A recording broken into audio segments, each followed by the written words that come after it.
light of a new day has never been more welcome to those who live at Collinwood, for they have just been subjected to a night of terror. They know now that this great old house is haunted by the spirit of an evil man. They will soon learn that this spirit will never rest until everyone who bears the name of Collins has been driven from the house. When I came into the room, I found the children unconscious. And then the music started. What music? Well, I don't know whether I can describe it to you. It had a tinny sound, as if it were being played on one of those old gramophones. Where was it coming from? It's impossible to tell. It was in every room. It got louder and louder. It was frightening, but not nearly as frightening as the sight of those two poor children. Were you finally able to control them? Yes, but you should have seen the way they behaved earlier. It was as if they'd taken leave of their senses. There's no question that Maggie is right. About what?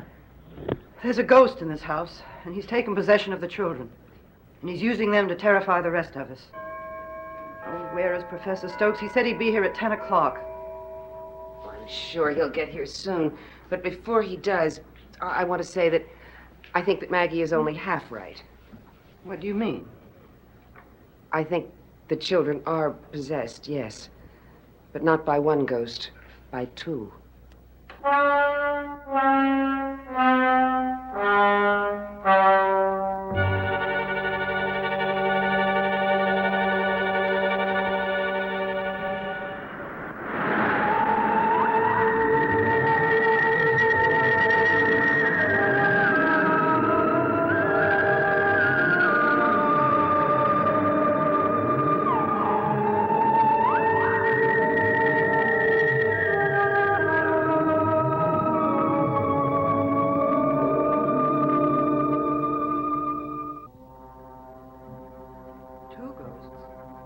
How do you know that?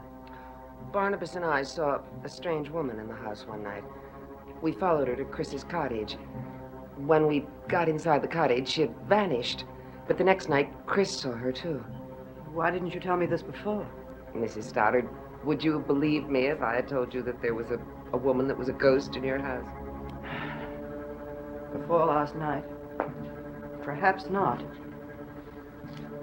But I believe you now. That must be Professor Stokes.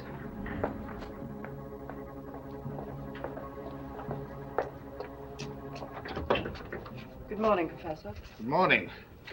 I'm sorry to be so terribly late, Mrs. Stoddard. A very long and tedious faculty meeting. Why they're at such uncivilized hours remains a mystery to me. Good morning, Julia. Good morning, Professor.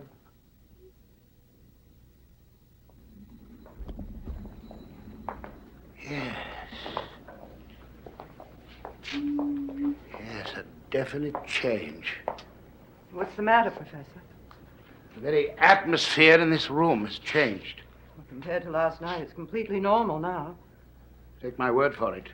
It isn't. I'll explain why later. Now, tell me what happened last night. Well, you know most of it from our phone conversation. I want you to tell it again with all the details you can remember, no matter how unimportant they may have seemed at the time.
Hello? I've been calling you all morning. Where have you been?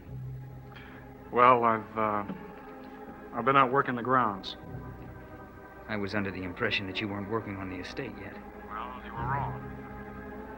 Oh, Sabrina would like to see you now. What can you say her? Gee, I don't know. Come on, you mean you don't care? No! Look, you make it soon. Very soon. Because she's getting impatient. And I'm getting impatient. What does that mean? Anything you want it to mean.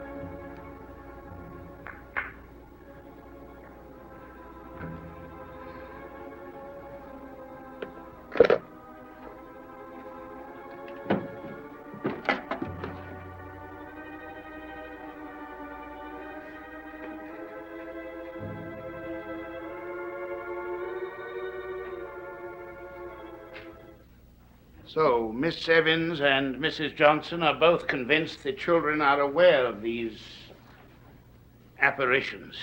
We're all convinced of it now. Have the children been confronted and questioned about it? Yes, but they've admitted nothing as yet.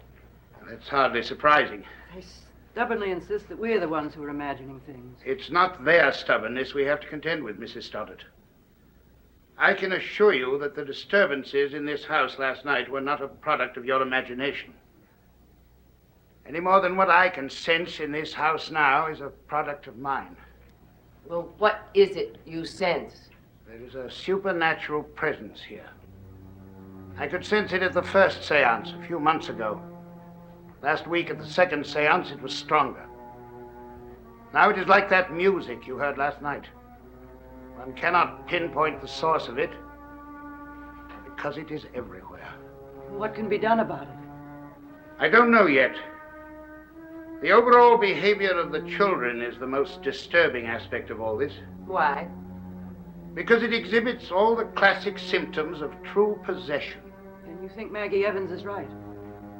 I'm afraid there's no question about it. Each of the children has been possessed by a spirit. Probably the spirit of someone who lived in this house in the past.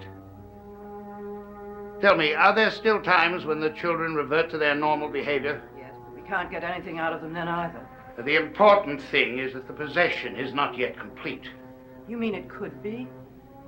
Eventually, it could mean complete loss of identity and free will. Then I must get the children out of the house right away. And that will only solve a part of the problem. What do you mean? Removing the children will not remove the spirits who inhabit this house. Nor will it put an end to their machinations. But if the children are in danger, we can't leave them here. Depends on how imminent the danger is. Well, after last night, I think it is imminent. Not necessarily. The two spirits in this house are not here without motivation. They want something, and they are using the children to get it. Naturally, it is to their advantage to possess them only when it suits their needs. On the other hand, it may be to our advantage to keep the children here. Why? Because at the moment they represent the only existing link between our world and the world of the supernatural. Professor, if you're thinking of using the children... I don't know yet what I'm going to do. And I won't know until I talk to them. I'd like to speak to Miss Evans and Mrs. Johnson as well. Very well. They could all meet here. No, I prefer to speak to them separately. In their rooms, if you don't mind. No, of course not. Thank you.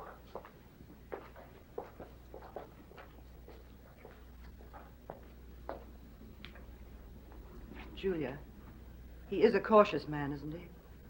He won't put the children to further jeopardy. No, Mrs. Stoddard, I'm sure he won't. I really feel that if he felt that they were in any danger, he would suggest moving them out of the house.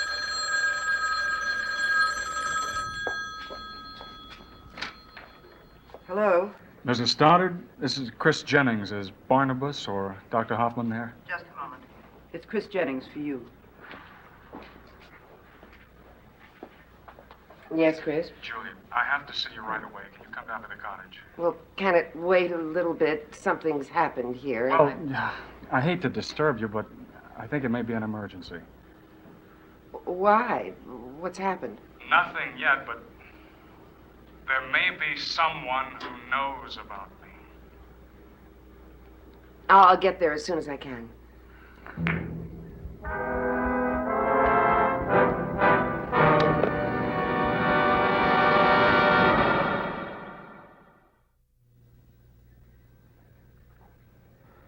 She was a very pretty girl. Not was, is. I thought she was dead. Did Ned actually say she was dead?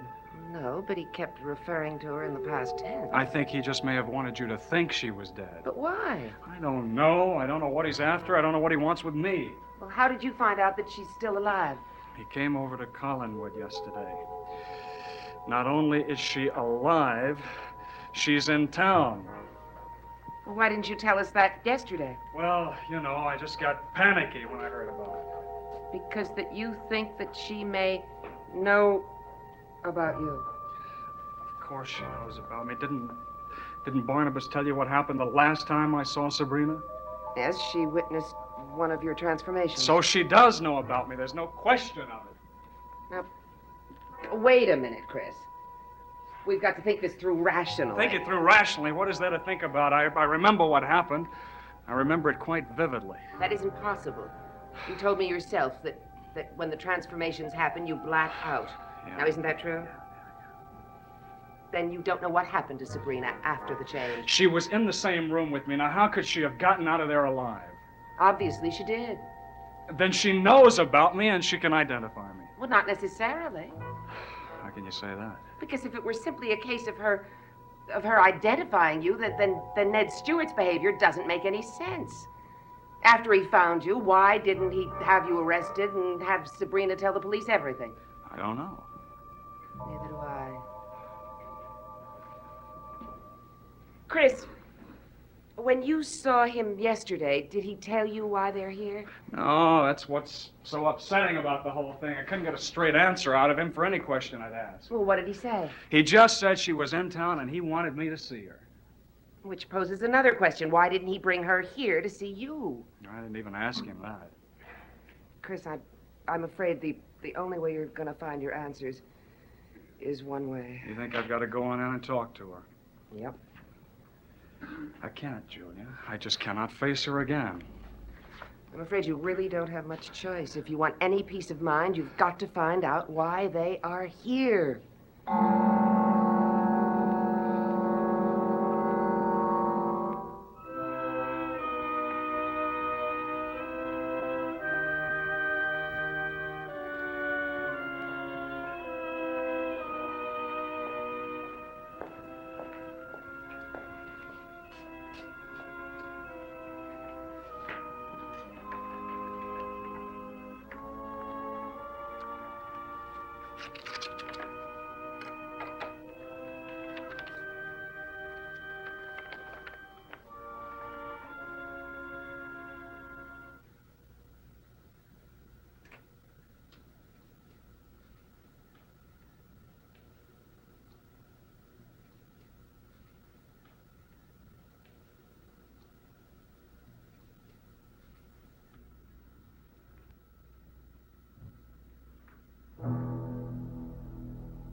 Watch out, Mrs. Stoddard! Professor Stokes, what's happening?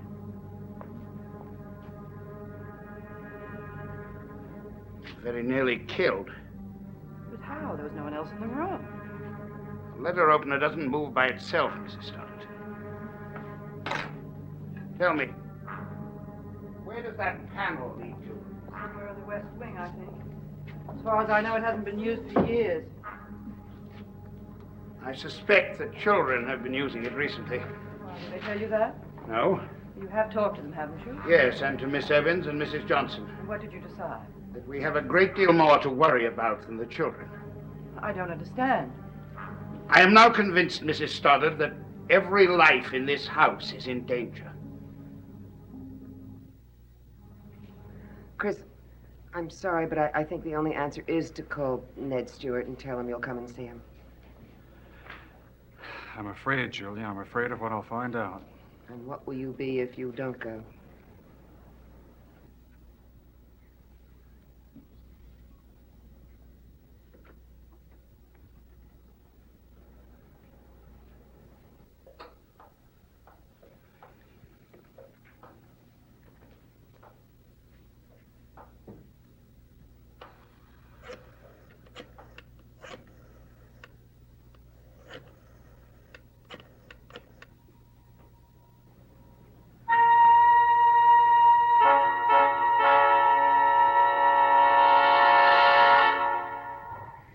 Well, just get here as quick as you can. Yes, we're both looking forward to seeing you. Sabrina? That was him. He's on his way here to see you now.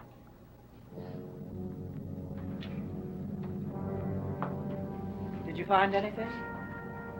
Only a convenient shortcut to the West Wing.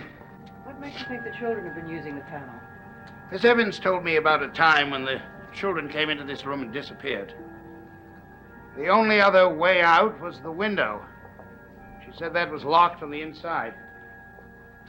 What do you suggest? With your permission, Mrs. Stoddard, I'd like to perform an exorcism of the entire house. Exorcism? Please sit down and I'll try to explain what that entails.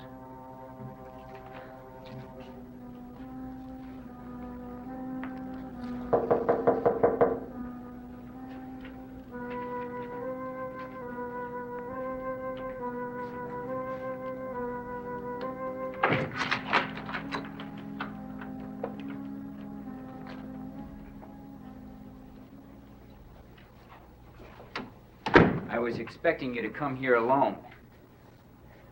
Well, you didn't tell me that. I'd like to know why you found the need to bring a doctor with you. I'm not here as a doctor, Mr. Stewart. I'm here as Chris's friend. What's the matter with you? You know this is no social reunion. I didn't know what it was up until now. You haven't told me anything. Is there anything wrong with bringing a friend? Is there any reason I can't see Sabrina with a friend around? No, I guess not. Where is she? I'll get her.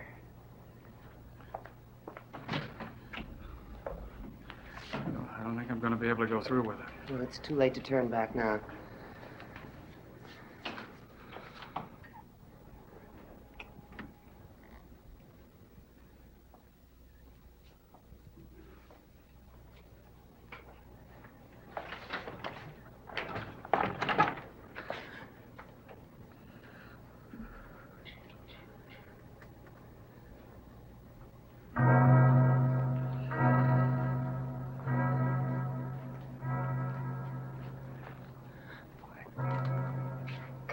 Sabrina, what happened? She can't answer you. She's in a state of shock. That's right, Doctor. She can't hear and she can't speak. How long has she been this way? Nearly 2 years.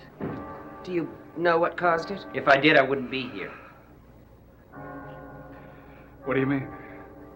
I found her like this one morning after she'd come back from your place. She had been there to put up decorations for a party that she was going to give for you.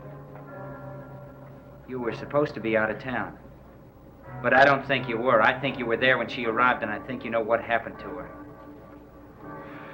I would never have done anything to hurt her, and you know it. Listen, if you weren't there, somebody was. How do you know? Because I went there the next morning with the police. And I'm telling you that the room was a shambles. It was a complete wreck. As if there'd been some kind of violent struggle. One of the radiators had been torn off the wall.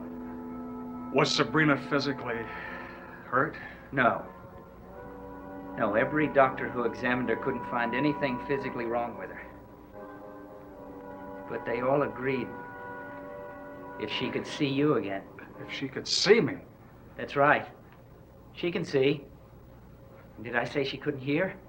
She can hear every word. Everything we said. And if you are the one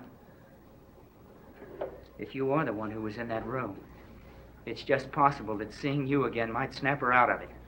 Mr. Stewart, the fact that you found evidence of a struggle in Chris's room... Look, you said you weren't here as a doctor. I hope you're not here as a lawyer either. Sabrina. Sabrina, he's here now. And you can see him. Now try. Try to remember. Try, Sabrina.